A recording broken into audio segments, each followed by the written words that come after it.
Shalom, Bapak Ibu yang dikasihi Tuhan. Kembali kita akan belajar mengenai kebenaran firman Tuhan. Persiapkan Alkitab Bapak Ibu sekalian, kita akan membahas tentang satu tema yang Yesus Tuhan katakan sendiri, jangan berzina. Bapak Ibu, mari kita membaca lebih dulu dari Matius pasal yang kelima, ayat 27 dan 28.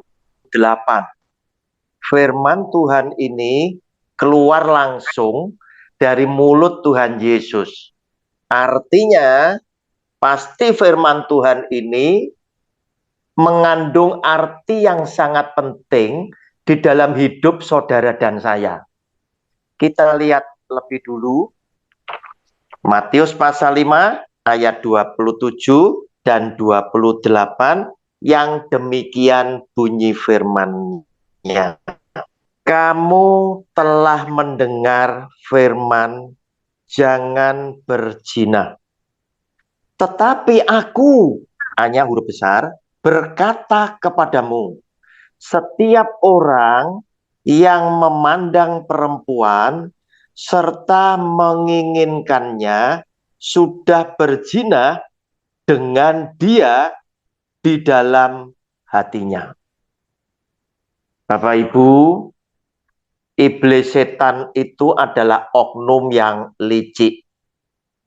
Bukan cuma pinter, sekaligus licik ada di dalam hidup iblis setan.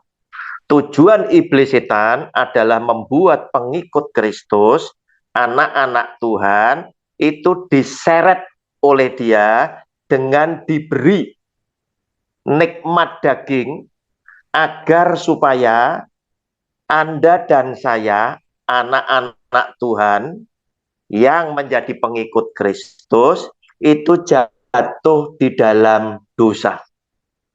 Salah satu yang dimainkan oleh iblis setan adalah dosa seksual. Sehingga orang pilihan sekalipun, termasuk tokoh Alkitab, itu bisa jatuh di dalam dosa karena nikmat daging, yaitu dosa seksual. Perzinahan bisa saja terjadi di segala umur, di segala usia. Yang pasti ketika iblis setan bisa memberikan sesuatu kenikmatan, bisa memberikan sesuatu tipuan-tipuan tertentu, membuat anak-anak Tuhan itu lupa akan firman Tuhan ini, siapapun orangnya bisa jatuh di dalam dosa perzinahan. Saudara lihat, ayat yang ke-28 itu justru Tuhan Yesus tekankan lebih dalam lagi. Tetapi aku berkata kepadamu, setiap orang yang memandang perempuan serta menginginkannya, itu sudah berzina dengan perempuan yang diinginkannya di dalam hatinya. Padahal orang tersebut belum melakukan tindakan fisik, baru menginginkannya, ada di alam pikirannya, ada di dalam angan-angannya. Oleh Tuhan Yesus sudah dikategorikan bahwa itu termasuk zina dengan yang dipikirkannya di dalam hatinya. Artinya apa? Artinya zina itu sangat mendukakan hati Tuhan. Jangan sampai terjadi di dalam kehidupan saudara dan saya sebagai anak-anak Tuhan. Bapak Ibu, perzinahan tadi sudah saya katakan bisa terjadi di segala usia. Iblis setan pandai menciptakan opini kepada setiap orang sesuai dengan umurnya. Mungkin kepada pemuda remaja, iblis setan memakai teman-teman sepergaulan anak-anak kita, berkata, kita punya duit, papa kita punya duit, nikmati masa muda kita. Nah, kata nikmati biasanya selalu dilakukan dengan pesta pora, mabuk-mabukan, dan ada perempuan ada di sana. Demikian pula kepada para pengusaha yang sukses. Mereka juga seperti itu. Mungkin mereka akan berkata, hidup cuma satu kali. Buat apa kita punya, tidak kita nikmati? Bukankah kita bekerja dengan begitu giat untuk mendapatkan segala yang ada saat ini, yang boleh ada di dalam kehidupan kita. Mari kita nikmati, mumpung kita masih sehat. Demikian pula kepada orang-orang yang mulai masuk kepala 6, kepala 7, dan lain sebagainya. Bisa saja iblis setan juga memberikan opini-opini tertentu yang mungkin dipandang oleh kelompok usia tertentu menjadi sebuah kebenaran. Mumpung masih hidup, nah karena apa? Yang usia sudah sangat senja, sudah tahu bahwa saatnya tidak lama lagi. Sebab Alkitab jelas menulis umur manusia 70 tahun. Kalau kuat 80 tahun.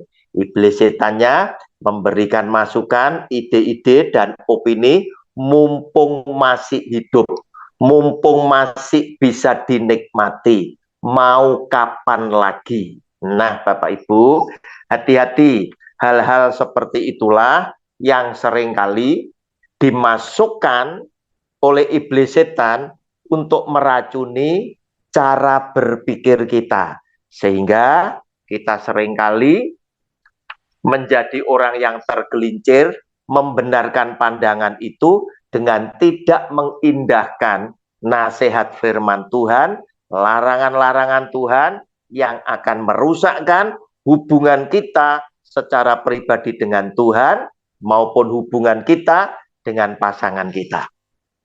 Bapak Ibu, oleh karena itu hati-hati ya, hati-hati. Seksual memberikan daya tarik yang luar biasa. Laki-laki merasa bangga sekali ketika dia bisa diterima, dia bisa dianggap oleh perempuan yang lebih muda. Namun hati-hati, ayat firman Tuhan pada Amsal pasal yang keempat, ayat yang ke-23 berkata demikian. Jagalah hatimu dengan segala kewaspadaan, karena dari situlah terpancar kehidupan. Bapak Ibu, hati-hati. Kita mesti jaga dengan kewaspadaan hati kita, pikiran kita, dengan segala kewaspadaan, karena dari situlah terpancar kehidupan. Artinya, hati kita, pikiran kita itu akan menunjukkan seperti apa hidup kita nanti. Jika hati kita bersih, hidup kita pasti juga penuh dengan kesucian, penuh dengan kekudusan.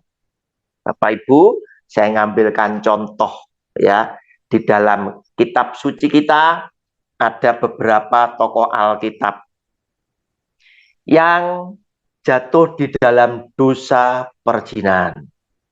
Salah satunya adalah Daud ya. Daud ketika dia selingkuh dengan Bathsheba.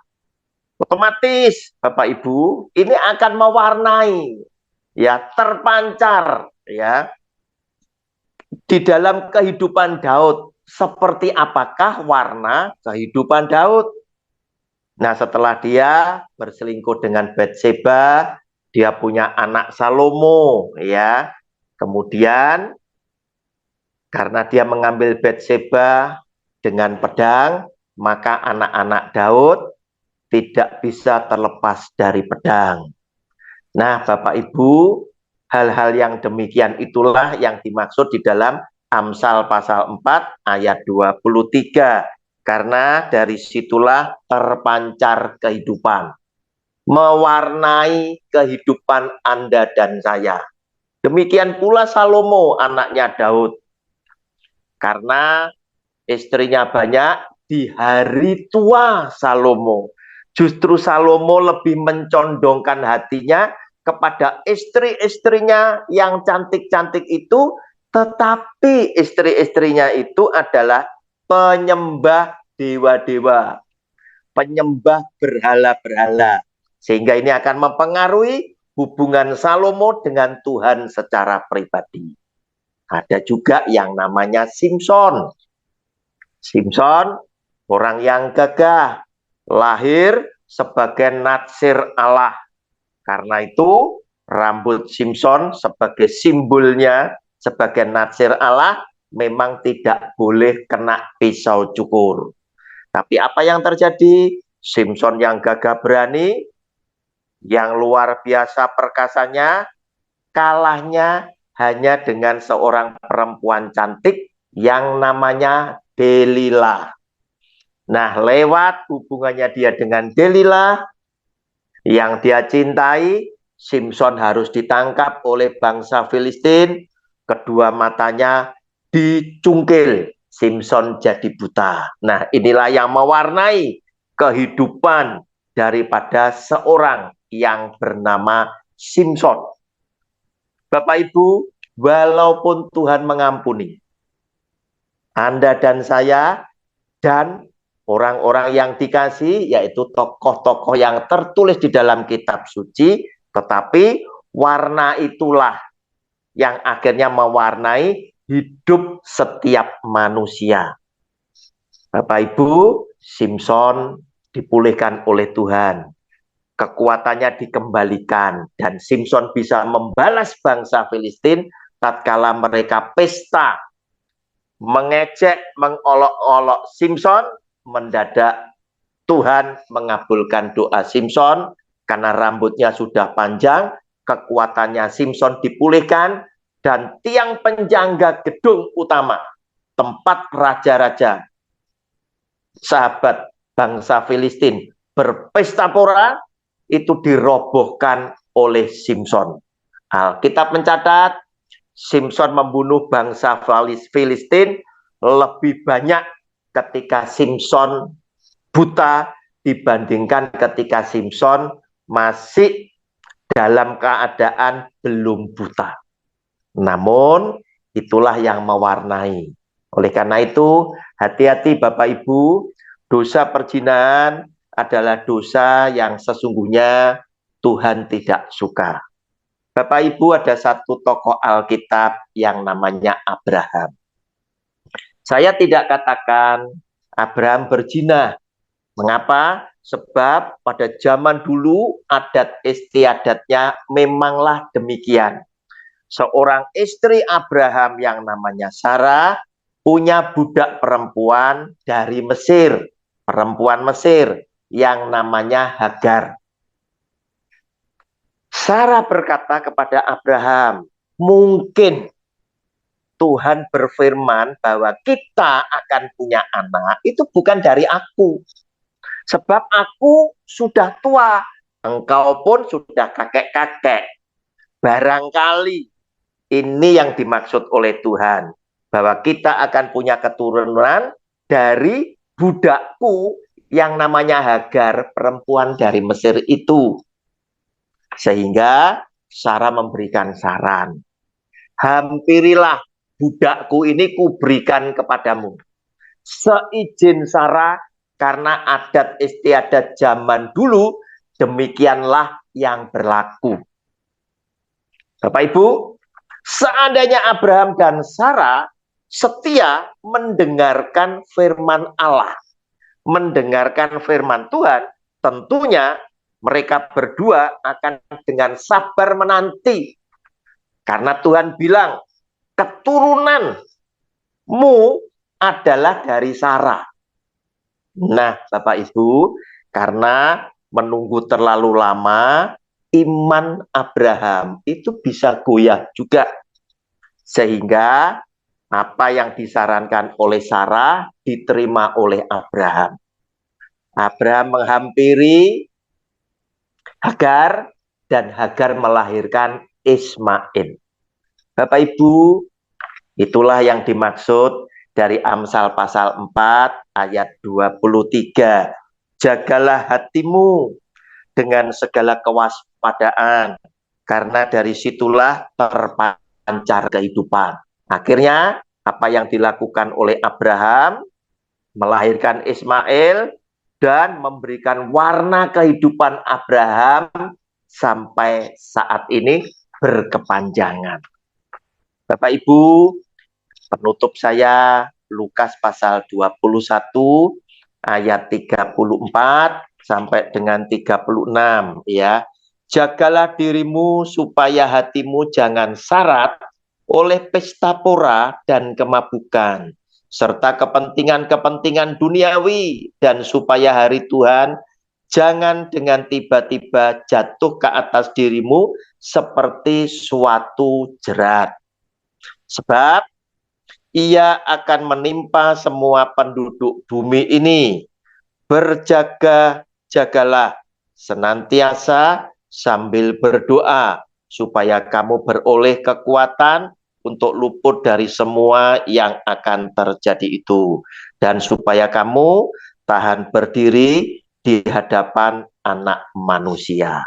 Bapak Ibu, sudah menjadi adat sejak zaman dahulu yang namanya orang berpesta selalu ada anggur yang diminum, yang bisa membuat seseorang minum terlalu banyak bisa mabuk. Demikian pula adat istiadat zaman dulu juga membudaya di zaman kita belajar video ini. Apakah tidak boleh? Saya katakan boleh, silakan. Tetapi jagalah hatimu. Nah ya, jagalah pikiranmu dengan segala kewaspadaan. Jangan sampai seperti yang dikatakan oleh Tuhan Yesus, jagalah dirimu supaya hatimu jangan syarat oleh pesta pora dan kemabukan serta kepentingan-kepentingan duniawi. Bapak Ibu, jangan mabuk ditambah yang lain-lain, ya. Kalau bisa tidak mabuk, lebih baik tidak mabuk, hanya sekedar menghangatkan suasana. Bapak Ibu, demikianlah yang saya bisa bagikan. Nasihat firman Tuhan, jangan berzina. Sebab dosa seksual, perzinahan bisa terjadi di segala usia. Dosa perzinahan, dosa seksual adalah alat yang paling efektif dipakai oleh iblis setan untuk membuat setiap anak-anak Tuhan itu bisa tergelincir di dalam dosa. Apakah dia pendeta? Apakah dia tokoh Alkitab? Kenyataannya sejarah membuktikan banyak tokoh Alkitab jatuh di dalam dosa karena dosa seksual. Tuhan Yesus memberkati Anda bersama keluarga, sebagaimana Tuhan Yesus telah memberkati saya bersama dengan keluarga. Amin.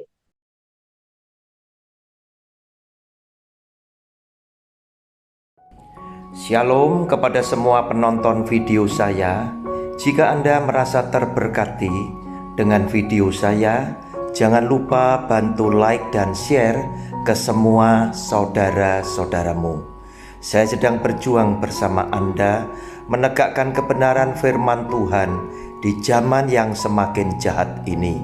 Terima kasih banyak atas dukungan dan empatinya kepada saya. Selamat berjuang dan melayani Tuhan kita, Yesus Kristus. Salam damai buat semua keluarga dari saya, Evangelis Roni Suwono.